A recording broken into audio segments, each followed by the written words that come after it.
nestled up here in the beautiful North Georgia mountains. I mean, look at these roads. They're just...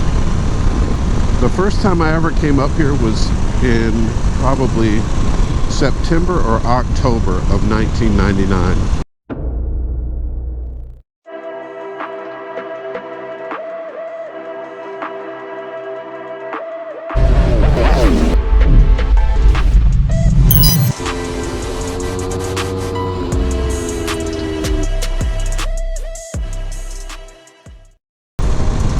I had just purchased my ZRX 1100. It was a 99 ZRX 1100.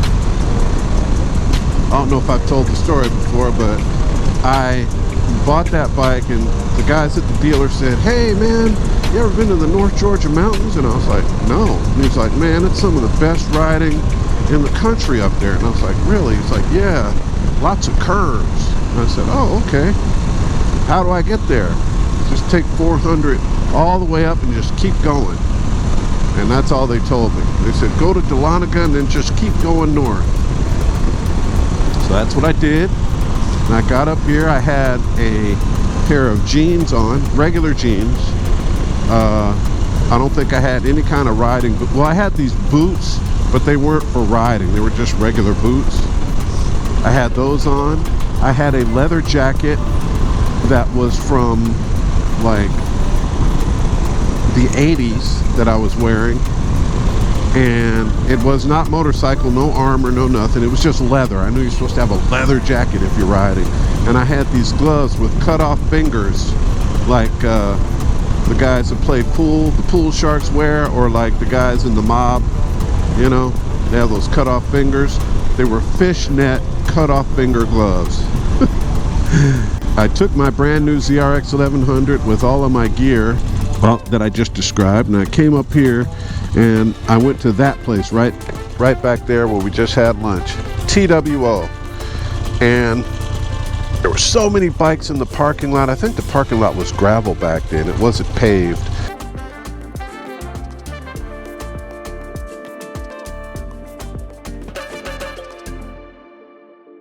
And there were so many bikes up there, and I was like, oh man, this is great, you know, blah, blah, blah.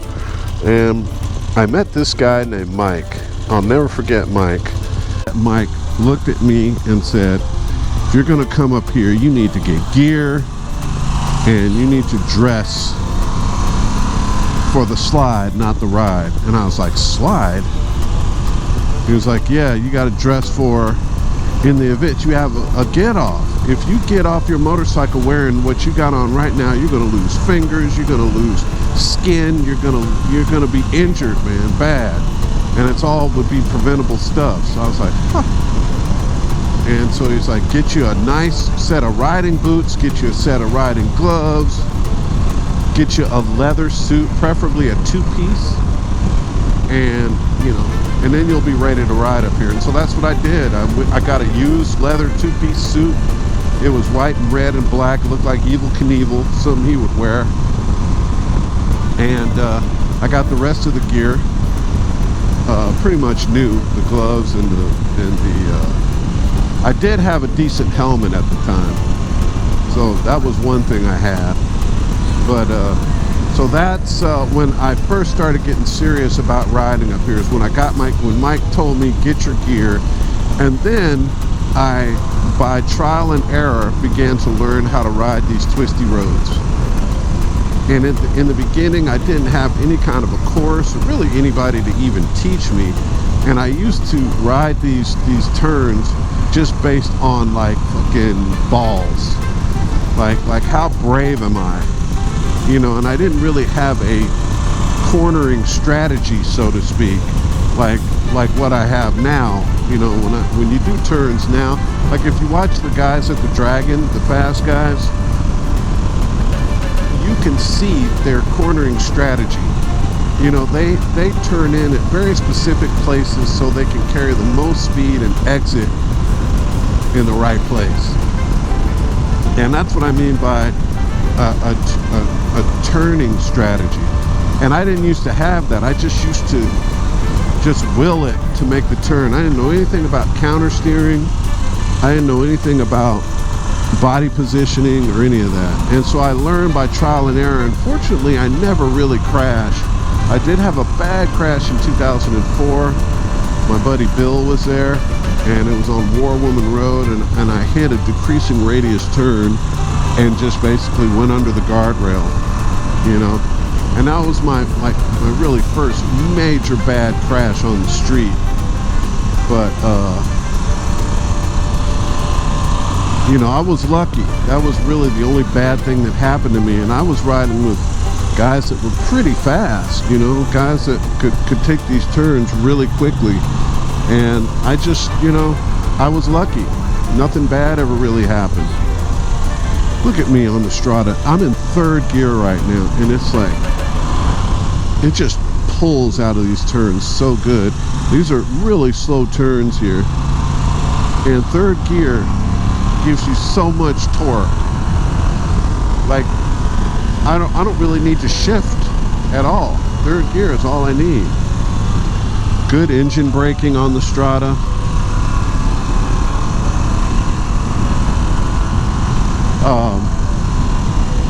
But yeah, I was pretty lucky, and just over the years I just acquired more kind of ability. I will say I started doing track days probably in 2002 or 3, like right after Barber opened.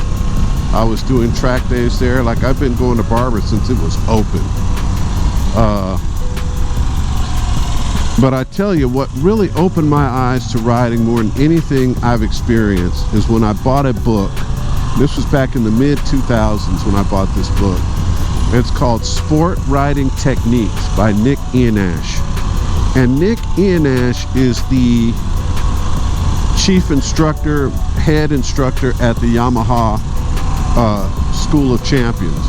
You know, the racing school that you can take through Yamaha.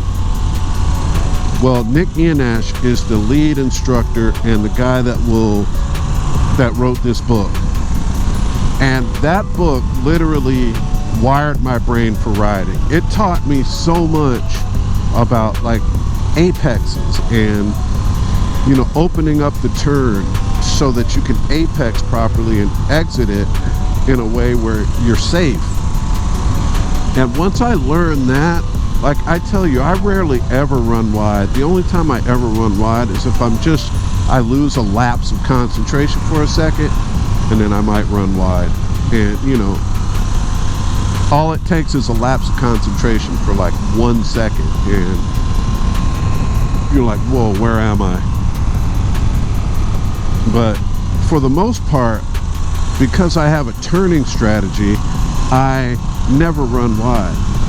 So if you're going to seriously ride motorcycles and do this kind of riding where you're up in twisties all the time, it would really benefit you to read a book. And there's a lot of books out there, but some of them are really confusing. Like the Keith Code book. I know Keith Code is the man and everybody loves him, and, you know, he's like a mythical, legendary figure in motorcycle riding. But his book is his teachings is so complicated, in my opinion. I just want some basic guidance how to turn safely, and that's where Sport Riding Techniques is so much better. It'll touch a little bit on body position, a little bit on counter steering, a little bit on apexing, you know, of course, balls of your feet and stuff like that, and braking. And that's another thing. I learned about trail braking through Sport Riding Techniques. That's where I learned my trail braking technique. Like right now I'm on the brakes, and then I just released them.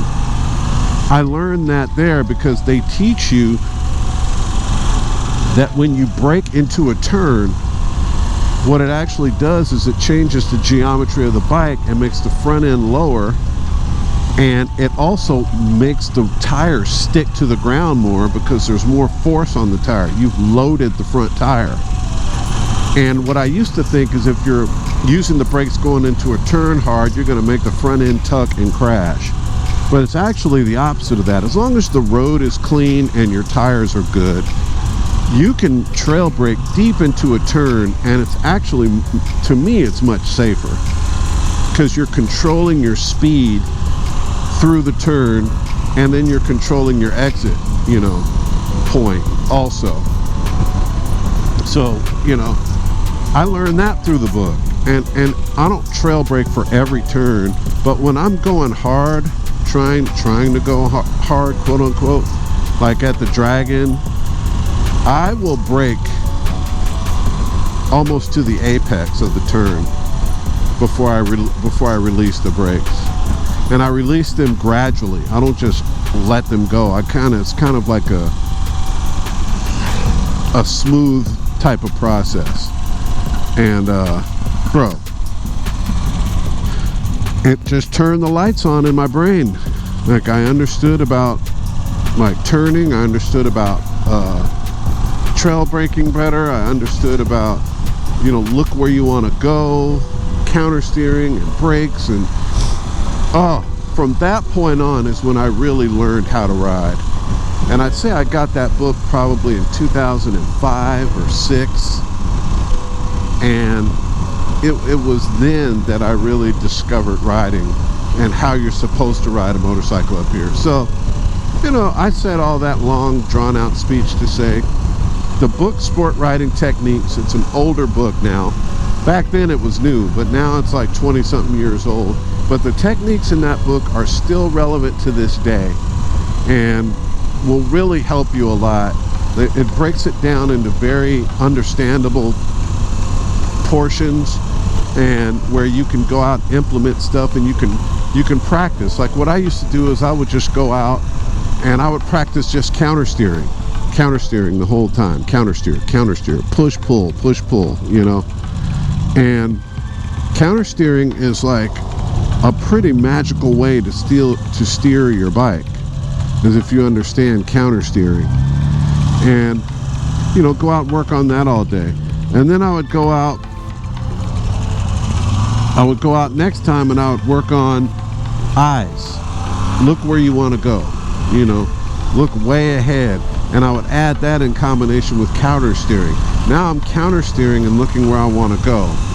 Wow, how much smoother is that? How much more in control is that? And then next time I will add a third thing. I'll be like, okay, let's continue with the counter steering. Let's continue with the looking where you want to go, and let's work on lines and work on, you know, entering the turn wide, apexing and exiting safe. And I'm telling you, once I put those three things together, it made riding, it turned it from a test of courage to a display of skill. So, you know, if you really want to get good, learn some good fundamentals, which is what you can learn from the book Sport Riding Techniques by Nick Ienatsch. Learn some good fundamentals, and then just seat time. You know, it's amazing how just seat time will make you like so much better, because everything's just working better in your brain. You know, you're not as tense because now you're comfortable with the road you're riding because you've ridden it so much. And yeah, that's basically how I got to where I am today, which is just, I think, a competent rider that, you know, is not a squid. And many years of that. And then, of course, you add to it track days. You know, when you start doing track days, you can start out as a novice and get one-on-one coaching. And the coaches will teach you a lot of the stuff I just touched on. They'll go over it at the track, and you will learn this stuff at the track with more of an emphasis on body position, where you hang off the bike more, which isn't really necessary for the street. I mean, people still do it, but on track it's necessary because you're trying to reduce lean angle and carry the most speed you can carry through a turn. So getting off the bike, you know, just enables the bike to do the turn and more upright than it would be if you were like sitting straight up and down on the bike. Now your bike is going to be at an incredibly steep lean angle, and you'll be scraping parts, or you'll just possibly crash. So Yep, track days will help you a lot, and just seat time, fundamentals, track days, and seat time, and you'll be a very competent rider. And then, you know, some of those guys are just incredibly talented that you see on YouTube. You know, some of the guys I follow, they're super freaking talented, and you know, it's just because they've worked on these things I've said over and over and over again for many, many years, and it just turns you into just a very good rider over time. So I consider myself a pretty good rider, not the best. I'm definitely not the fastest, but you know, I'm competent, and you know, I can adapt to most riding situations pretty well, from the high-speed stuff out in California to the super technical stuff of the Dragon up in North Carolina and everything in between. And you know, I'm proud about that. So this bike, the Strada, I'm able to take all those things I mentioned and apply them to this bike and just be really smooth and really comfortable. And yeah, so whoa, that was a lot. Was that of any value to you? If it was, comment, like, subscribe. Let me know what your thoughts are on riding. How did you become a better rider? How did you get to where you are today? How long have you been riding? Did you just start a few years ago? Or have you been riding forever like me? I started 40 years ago, 40 plus. But however you got started, I'm just thankful you're here and you're with us in this tribe of psychopaths that like to do this two-wheel thing, and we do it over and over again, and it's just the most enjoyable way to spend your day and your time is on two wheels. So however you got here, I'm glad you're here, and stick around, be safe.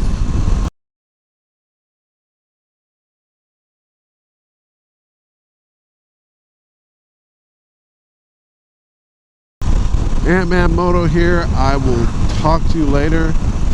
Take care of each other, but more importantly, take care of yourselves, and I will see you on the next one. Peace.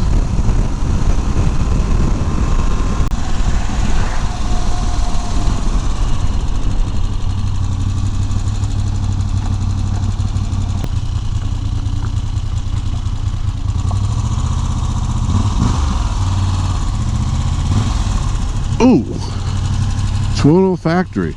It is a 2026. Why is it not a 2025? I've got to get an answer to that. Here we are, guys. 129 Motorsports. Look at that. It is a 2026. How is it a 2026? That's all I want to know. Oh my God, I've been arguing with people about it's a 2025. It's not a 2025. It's a 2026.